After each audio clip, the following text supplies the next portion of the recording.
Endurance Junkie Podcast, episode 103. Brought to you by Health IQ, an insurance company that helps health-conscious people get special life insurance rates. Go to healthiq.com/junkie to support the show and learn more.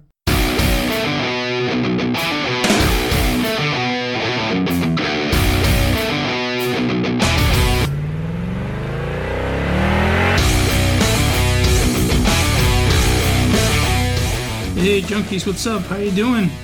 My name is Peter, and thanks for joining me on a new episode of the Endurance Junkie Podcast, the show where I will be interviewing some of the fastest, smartest, and most inspiring people active in the endurance world today. Now, before we get going, I would quickly like to thank Health IQ for supporting. Now, many people in the endurance community have had trouble with how much they pay for their life insurance, and despite their own health-conscious lifestyle, they might get penalized for family history and BMI and stuff like that. Well, Health IQ has decided to change all that. It's like saving money on your car insurance for being a good driver. Health IQ saves you money on your life insurance for living a healthy lifestyle. Now, to see if you qualify and get a free quote today, go to healthiq.com/junkie. That's healthiq.com/junkie, or mention the promo code junkie when you talk to a Health IQ agent on the phone. And maybe you can save over $1,000 in your yearly premium. Now, Tiffany Cromwell is one of Australia's top female road cyclists on the international racing scene. With victories in some of the biggest races around the world and part of many team successes, Tiffany is chasing her dream to become the best female cyclist in the world. I had a chance to catch up with Tiffany during her team's training camp in Spain, where she's getting ready for the European Spring Classics. So hi Tiffany, thanks for coming on the show today. For those of us who don't know you, can you maybe start off by telling us a bit about yourself and your sporting background growing up and how you ended up racing bikes? Yeah, thanks for having me along. Obviously grew up in Australia, town of Adelaide up in the hills. So I've always been a very sporty person growing up, never thought cycling. I was a basketball family, even though my height wasn't really ideal for it. Did a lot of running, did ballet when I was younger. Any sport there was, I'd try it. And then we have like a talent search program in Australia, similar to what they have in the British system, where they come to your schools, do some fitness tests, this, that, whatever, look at your physiology and say there's certain sports that they could say you have the potential to be good at these sports. And so I got invited to try cycling. It was like, here, come to the velodrome, have a go. So, walk into this thing, these banks, give a bike with no brakes and ride away. Did a couple of sessions and did a VO2 max test in the lab, and then from there, I got selected for the program and haven't looked back since. So it was, it definitely wasn't in the family. At that time, cycling was not popular at all in Australia, like not what it is today. And so it was quite foreign to me, but it was something I did enjoy to start with, but just sort of stuck with it while I was also still playing basketball, and then slowly more fell in love with the sport and progressed slowly but surely through the different ranks, and that was that. So basically, from the beginning, you were surrounded by people who knew what they were doing and coaching you the way you were supposed to be coached. Yeah, exactly. I've been very lucky to have that kind of background coming into it. From a young age, learn about physiology, learn about the testing side, learn about the scientific side of it. But also, they focus a lot on the skills too. Starting at a young age and starting on the track was, I still think that was a way, that I had that opportunity to learn, because you see so many people that don't have the skills these days because they haven't had that kind of upbringing. And, you learn so much from either like track racing or BMX racing of handling your bike, being in close quarters. We used to muck around, doing standstill competitions, trying to pick up bottles, all these little things that, when you're younger, you think nothing of it. But now looking back, it's the right education that we had, as we progressed through, and, having coaches as well to look after us, and always having someone to guide me, throughout my career. Yeah. So that was all part of a big master plan of Cycling Australia to boost the sport and to create professional Australian cyclists. Yeah, well, it's not cycling specific. It's it was through the government funded programs and through the national program to then look at certain sports that they could identify talent. So it wasn't only cycling; it was also rowing, beach volleyball, women's soccer, or football, as you guys say. A wide range of sports to say, okay, we have this opportunity to maybe find those, diamond in the rough of someone, give kids a chance to try these different sports, and you never know what you might find. With obviously the idea is they would look at Olympics. So with us, back then it was target of the 2008 Olympics, but back then, for cycling it was quite early. But yeah, so that was their plan, and they put a lot of money into trying to do talent identification, and then from there, sort of nursing the athletes through state institute programs and then the national institute. So we definitely have good pathways. Yeah, it's pretty cool that they do it in other sports besides your typical Australian sports as your rugby and your cricket and stuff like that. Exactly, and Aussie rules football is a big one. So yeah, it's these smaller sports that, like, at the end of the day, we're a very sporting nation. So, but definitely, the big ones are the mainstream, or like growing up. Yeah, okay. So like netball as well is quite common in Australia, and all these things. So yeah, it's good. Like, I would never ever thought I'd end up in cycling if you asked me, but kind of worked out that I did. So did you fall in love quickly with the sport, or was it a bit of a bumpy road? No, it definitely took a while, because as I said, my first love was basketball, and at that time I didn't know about the whole team aspect of cycling, because for me it was still a very individual sport. When I got into it, I started on the velodrome. I was tiny, I had no power, and I was like one of the worst in my group, so I think I just didn't enjoy that. But then we got onto the road, I did my first road race. It was a state championships, and I got third. And I remember being like, oh, this is cool, maybe I'm okay at this, and then started traveling around Australia. And I'd never travelled when I was younger, through, because of my parents' work and stuff. We didn't really have the opportunity to do much travel. So I started seeing places, and then I started realising, where the bike could take me, and I was getting stronger. And then I began to love it more and love all the aspects about it. Yeah. So at what point did you realise that, this is my thing, and I could even make a living out of it? Probably to actually make a living out of it took a while. It probably wasn't until like a few years ago, but I think once I turned senior, and I had a lot of good pathways, from my first year senior, I got found by Colavita, an American team. They invited me to guest ride with them, and I had the opportunity with the Australian program to be with a development team in there. And so then I started traveling overseas. I started loving it, and I just had that steady growth. Like, always had amazing support around me that meant I could do it. I could travel around the world. I could race my bike. Like, I wasn't making a living, but I had good people around me that supported my ambitions. And so it's probably from there, like from about 2007, when I was like, oh yeah, this is cool. But for me, it was more, I was doing it like for fun and the enjoyment of trying to be the best I could be, but not thinking of it as this could be my life in terms of my career and everything else. So yeah, what type of rider are you today, and what are some of your favorite races? As a rider, I'd say I've definitely become much more of an all-rounder over the years, like a bit of a rouleur. I've always been like opportunistic type rider as well, sort of making the most of, finding chance for breakaways, or, whenever I have a chance, I take it with all that I can. Definitely love the one-day classics, the spring classics. That's my favourite type of races. Always been quite tactically savvy and, good technically.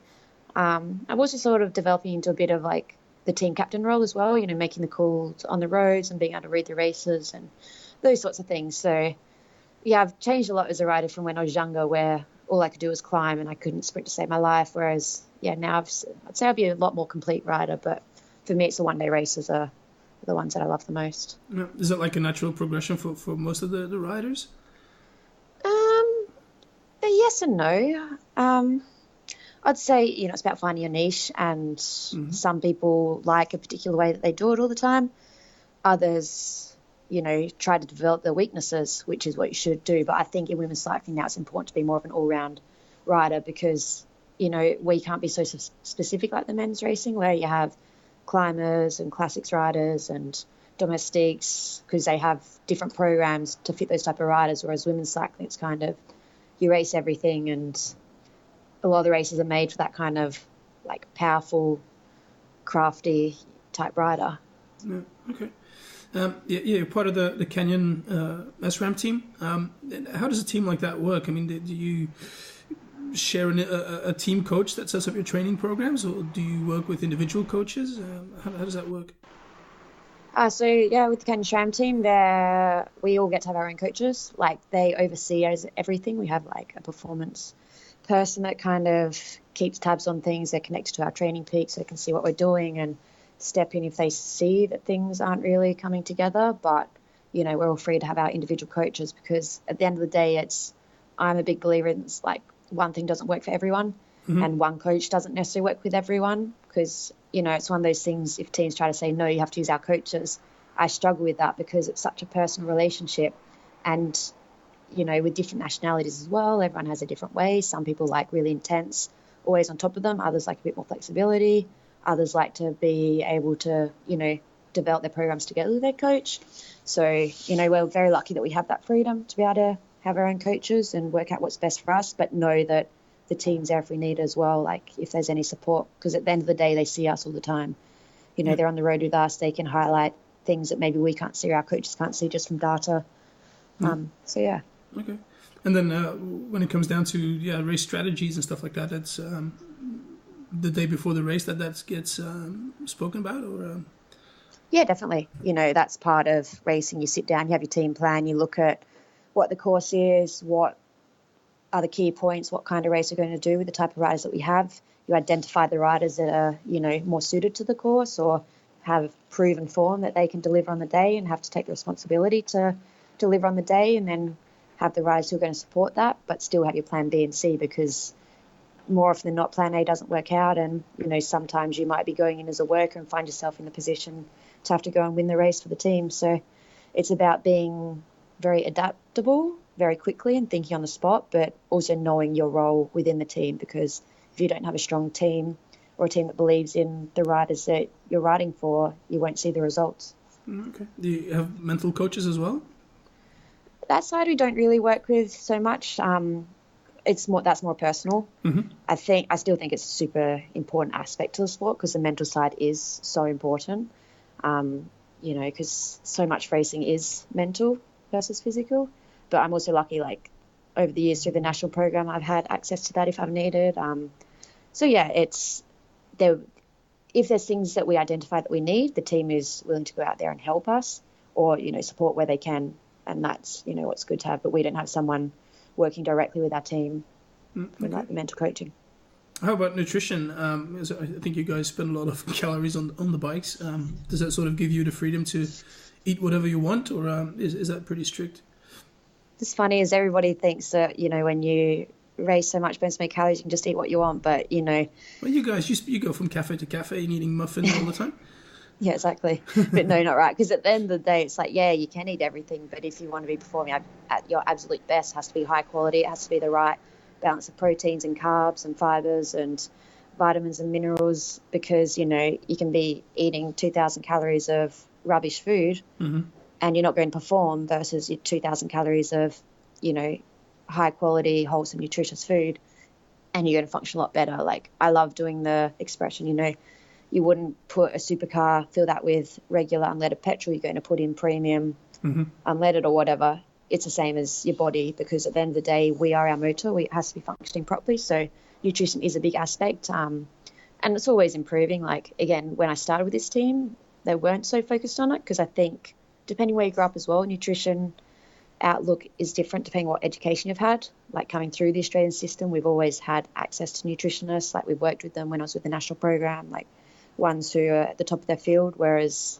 I think a lot of the old school European typers there wasn't the same kind of push towards it. Whereas now they're realizing, okay, if you want to improve, if you want to be the best, while the levels continually improving, you need to look at every area, every aspect, and make sure we're fueling correctly, so our body can deal with the demands of the racing, demands of the recovery, so we can always be firing at our best. Yeah, well, the aggregation of marginal gains, right? Exactly. Yeah. So yeah, it's early February. You've just finished the Australian summer season. European Spring Classics are coming up. What type of training are you doing between now and those first couple of races in March? Yeah, so now as you get closer to the European start, it's about getting a lot more specific with the training. I've already had a month of racing and a pretty hectic month. Like, unlike my teammates, they haven't done anything yet. So my season always is a little bit different to the rest. So I feel like I've already got a lot of the base in. I've got some of that early intensity, but now it's about just refining a little bit. It's like looking back on the Australian summer, and seeing what went well, what didn't went well, what needs to be improved to make sure I'm going to be ready to go come the first classics of the season. And so, yeah, it will be, not so much volume, like still a little bit, but, it's not as the long hours that you do in December, but a lot of high intensity, a lot of effort specific for the races that will be coming up. So it's, short but high intensity, 1, 2, 5 minute efforts. It's about looking at the races, looking at your goals of which races you are wanting to target, and making sure you're able to perform at the level you need to perform where you believe you can win the race. Yeah. So yeah, it's quite specific, but yeah, it's just staying healthy, staying on top of it, and then sharpening up is the best way to put it. Yeah. Well, you're at a training camp in Spain now with the team. What does a typical day look like for you now? Now that we're on camp, it's very much you have a structure, you have a program. It's not on your own schedule, so it's sort of wake up, easy sort of breakfast, and we'll get out on the bikes, do our sessions, some lunch. Some days we'll have double sessions, so there'll be an afternoon training too, or else, there'll be some gym work in there. It's definitely massage, physio, stretching, recovering. Then there's also the little bit of team bonding as well, and sometimes some education, sort of getting to know our sponsors, or getting to know, like looking at different areas, like how we can improve, and sort of getting an education on things like, your training and why we're doing specific efforts.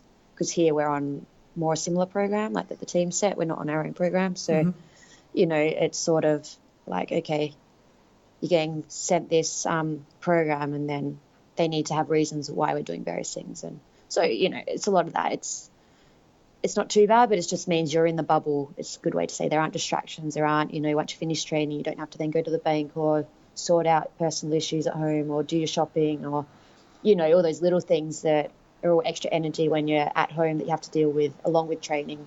It's like where you can just focus 100% on training. Okay. And what do you do in your downtime? Depends on my mood. Definitely spend a lot of time. I keep in touch with my friends, because obviously being the other side of the world, it's good to keep in touch with people from back home. Play around on my computer, like of my website that I play around with. I have, I'm into design, so I'll play a little bit with that from time to time if I have projects. Sometimes read books, because I'm not really a big reader. I can't stop, so I'm always just trying to find something to distract me. A lot of Netflix when you're tired, that's for sure. Or just, go for coffee with your teammates. You find things to do. So what are the pros and the cons of being a pro cyclist? There's a mix. I'd say the pros, it's, you get to do a job that you love. You get to travel and see the world. When you put in the hard work and see the result of being on top of the podium, like, it's such an amazing feeling. You get to experience different cultures. Yeah, there's a lot of great things about it. I guess the cons are, you have to make a lot of sacrifices or decisions, when, like, I had to move from Australia to the other side of the world and set up a life over here. You miss, monumental, like, occasions, like you miss friends' weddings, you miss birthdays, you miss a lot of those types of things that, if you're just having a normal life, you get to still have all those things with your family and everything else. Definitely, when the highs are really high, which are great, but then the lows are really low. So there's like that big roller coaster of emotions a lot of the time. I think that can be difficult sometimes when you make the sacrifice and things aren't going so well. And those times can be tough. But at the end of the day, I think the cons definitely are outweighed by the pros. The pros are outweighed by the cons. And that's what keeps you going to keep making these sacrifices. Yeah, exactly. Like when things start going bad, you're like, okay, I could be doing, could be stuck in an office somewhere. I could be, doing a lot less enjoyable things. So, I don't complain too much and just enjoy the ride that I get with, the freedom that cycling gives you. Yeah, very cool. You've been racing quite a while, all over the world. And how has women's cycling evolved these last couple of years? And what do you think still needs to be done to get it, as close as possible to the men's cycling when it comes to media attention and prize money and stuff like that? Yeah, I think we're seeing like big changes within the sport. there's been a big push for development of the women's side of the sport as it is getting more professional. As we say, it's always that push for exposure to get TV time, to get sponsors involved. From that aspect, I'd say a lot, but, we're still always fighting. At the end of the day, there's still not a huge amount of money within the sport, and it's like, how can we attract sponsors? How can we attract value for money? New age countries, I feel like, is doing a really good job. Like, being back in Australia, I realised just how big a movement at the moment women's sport is, and women equality in general in life, like through business and sport. You just have to look at the newspapers. Like, we've got Australian Rules Football Women's League, we've got Women's Big Bash Cricket, we got, women's cycling is just, you open it. Before it used to be only men's sport and stuff, and now it's just covered with women's sports and men's sport, and that's exciting. But I feel like Central Europe is still sometimes a bit stuck, a bit behind. We're seeing changes, but it's always at a steady pace. I think we still need TV coverage, like more of it. There's hints of it, but to get more global coverage, that's what we need. People need to see it, because why would people invest into a sport if they're not going to get any value for money back? Or if it's not reaching the audiences that sponsors want to reach. So it's a tricky one. Like, it's great to see so much progress, but yeah, there's definitely still more to be done. But it's moving in the right direction. It's so good to see places like the UK and Australia in particular taking the lead in this with, introduction of equal prize money, or pushing for the exposure and the coverage and everything else, and sort of giving women identities now, and people can follow these, like fans can follow us these days, which we didn't have that platform before. Yeah, even here in Belgium, it's the same thing. I mean, we do get a lot more coverage of women's cycling on TV. I mean, we almost get every cycling event live on TV, and before it was like, oh yeah, by the way, this girl won that race, but now we actually get, last 2 hours of a race we might get on television. So really, Belgium has been very good. Like with all the classics, having, like they always say, okay, we want to have women's race the same as the men, but we also need to have our own sport. But I think with the classics, having such monumental races, and now seeing the introduction with like Flanders, having the TV coverage, and a lot of particularly the Flanders classics, it is exciting. And I know with cross and those events too, it gets a lot of coverage in Belgium, but still it frustrates me with, say, the Ardennes, for example. They gave us that, but there wasn't the coverage behind it, and we were racing well before the men, and it's like, it was fantastic to have those events, but aside from Amstel Gold, the others I felt like was lacking a bit in, like, they could have done it so much better. But anyway. It's good that we have it, but but that's run by ASO, and I feel like ASO sometimes, as much as they seem like they're doing a really good job to support the women's side, sometimes I feel like we are still a side event with them, and they don't want it to get in the way of what they have set up with the men. Yeah, for them it's all about the Tour de France, and I think that's their main race. And I think there have been some trials with the women's tour, but it's got some ups and downs there. Yeah, exactly. Is racing in Belgium something special? Oh, for sure. Racing in Belgium, it's like religion. There's an aura about it. Everyone knows those races. They're hard. They're tough. You have to be mentally tough, physically tough. You have to be smart. You have to be tactical. You go to those races and, it's freezing. You don't want to be on your bike, but you get on there, and just what it takes to get through them, the atmosphere and the people that get behind it. You go into a bar and you're a cyclist and you're a hero kind of thing. It's pretty cool. Like, for me, they are my favourite races. And, Belgium is just different. But it's cool, really cool. Yeah, okay. So what are your goals for 2018? Is it the Spring Classics and then Commonwealth Games? Yeah, Spring Classics are always early target for me. I want to have a really consistent season, try and get some wins again. I had a good couple of spring seasons back in 2012, 2013, but then hasn't been quite as strong the last couple of years. So I really want to focus on that, hit it hard, see what I can do. And we have a really strong Canyon SRAM team this year for the Classics. So I'm excited for that, to see what we can do, because they are my favourite races and the races that I want to win.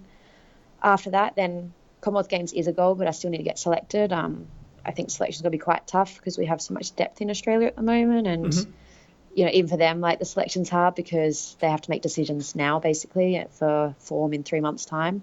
So we'll see what happens there. So if I go, it'll be awesome to represent Australia. But if I don't, then I'll refocus and look at Amstel Gold, because that's the same time as the Commonwealth Games. Definitely targeting Tour of Yorkshire for me, it's a newer race, but a race that's really come onto the map in a big way. Yorkshire is the home of cycling UK. Just the support they get there, the crowds they get there, it's pretty amazing. So that's a race I'd love to target and, do well in, try to get a podium or even a victory. And then we look to the back end of the season, sort of I reassess after that, but there's a few one-day races in the back end that I always like, such as, Tour of Norway is a really nice race, but Fleury is always a special one. Worlds don't suit me so well this year, so I won't be having so much focus on that. But then again, you never know what happens. Like, it's a long year, but sort of just focusing on the first part of the season for now. Yeah. What do you think you need to do to get that selection for Commonwealth Games? Well, I can't do anything more, Well, no, selection's done, so it was all based. Done. Oh, okay. Yeah. Well, it's not done, it hasn't been announced, and we don't know yet, but selection was made, or was based on the January races. The team gets selected any day now, so that's the tricky thing, January is hard to be good for, and also they know that they don't want to see people flying yet, so that's why I say, 3 spots are already automatic through some of the races in Australia, and the rest they choose, so then they've done it that way, so then people can focus 100% on being good for the race and not peaking for selection, but, it makes it tricky. Yeah. So, any race from now doesn't count because, it'll be done just with how they have to do nominations and stuff, but so we'll see what happens. Fingers crossed. Thanks. Beyond 2018, Tokyo 2020, is that something that's on your horizon? Definitely, that's a big goal. It's the one thing I've competed at World Championships, I've competed at Commonwealth Games, I've competed in the biggest races, but I haven't done the Olympics yet. So I've been very close in both London and Rio to make the team and just fell short both times. So Tokyo is definitely eyes set on that. Like, I've learned so much from the last experiences of what went well, what went wrong. So hoping when it comes around to Tokyo 2020, I can be there. I can, be there racing for gold. So that's where, I've got good support with the team for the next few years. So it's just about re-establishing myself as one of Australia's best riders on the world circuit, because as well with that, I've probably dropped away the last year or two, because also the strength within Australian women's cycling's got so much stronger, and, I'm motivated to get back there, get back to where I was, get back to, being consistently fighting with the front of the bike race. So that's a long-term goal for the moment, and we'll be strategizing the best way to do that and working with the national coach of, how to do that, talking with them, like staying on the ball and, but not putting too much focus 100% on that, because I've learned, from Rio, for example, I crumbled under the pressure, putting too much pressure on myself to try get selections. So, it'll be focusing on the process to get there. And, when things are going bad, stepping up on it straight away, picking it up and refocusing to make sure, we progress into the direction where I want to be. Okay. What do you see as your biggest achievement in your career so far, and what's your biggest regret, your biggest disappointment? I'd like to say probably have a couple big achievements. Definitely, Giro stage wins have always been pretty special. Having 2 of them, both were in different ways, and, Het Nieuwsblad, it was like to win a classic, have that on the Power Mars, that was pretty special. So I'd say those are the biggest highlights outside of, representing Australia at the highest level. Disappointments, probably just times when I've thrown away good opportunities, or, like I like to not dread too much or look too much at the disappointments, because, I like to have the positive outlook of learning straight away from your mistakes. But for sure, there's been a few times throughout my career where I haven't made the most of opportunities that have been given to me. And, you have to remember opportunities don't come around every day, so you need to make the most of them. And say that's probably my biggest regrets. Okay.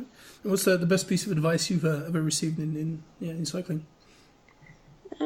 Best piece of advice, say, never forget why you're doing it, and always be happy. Like, if you're not happy, change something. So, and back yourself, because so much confidence has a lot to do with performance. And if you don't back yourself, you don't personally believe you can do it, you're never going to be successful. Yeah.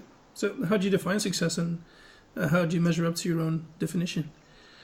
For me, success is if you've done everything right in the process and know that you couldn't have done anything better, anything more on race day. To know, like, at the end of the day on the racetrack, you can do everything right, you still need a bit of luck to get the result. But if you know you've done everything, you can't be disappointed. You just said that either someone's better on the day or luck wasn't on your side. So I'd say that's definition of success. Like, yeah. And you guys, of course, have the opportunity to race a lot, so there's a lot of new chances of getting Exactly. a new result. Yeah. Exactly. It's about not getting too hung up on things and not letting the bad times get you down and moving forward and refocusing and to get back on track as quick as possible. Yeah. Yeah. What would be a perfect day for you? On the bike or in general? Oh, in general. Perfect day. Waking up to a nice sunny day, going down to a local coffee shop, riding bike with friends for hours on end. Push myself a little bit and, just spending time with people I want to be with and feeling like I'm achieving goals and ticking boxes and, living in the moment. It's a perfect day. All right. I hope you have plenty of those to come. Thanks for your time, Tiffany. How can people get in touch with you if they want to? Thanks for having me on board. If you want to get in touch, definitely through my website. You can get in touch via the contact form or follow me on Instagram or Twitter or Facebook or at Tiffany Cromwell. You can find me. I'm there, I'm around, and I always love to hear from my fans, my supporters, and, without them, we would be nothing. So they're definitely a big influence on my racing. Yeah, cool. Well, I'll put those links up on the show notes page. Feel free to give some love to your sponsors. Yeah, definitely. Obviously my team, Canyon Tram Racing, they're the biggest ones. Rafa as well. Who else have we got? Oakley, Giro. Some of my ones at home, I have Rub Massage look after me really well and Recover Right. My family, my friends. There's a lot of people that definitely support me and wouldn't be the same without them. So, thanks to them. Right. Pretty amazing. Anything else you want to plug? No, I'm happy with that. No? Okay, well, one final question to round it up. If you could sit on a bench there somewhere in Spain, look in the ocean, and chat for an hour with someone from the past to the present, who would it be? Coco Chanel. I always love fashion. She's like one of the ones who did so much in the world that created fashion to where it is today. And I don't know, I always think it's amazing what she did and reading about her, so I'd love to chat with her. Okay. And then design a cycling range of clothing?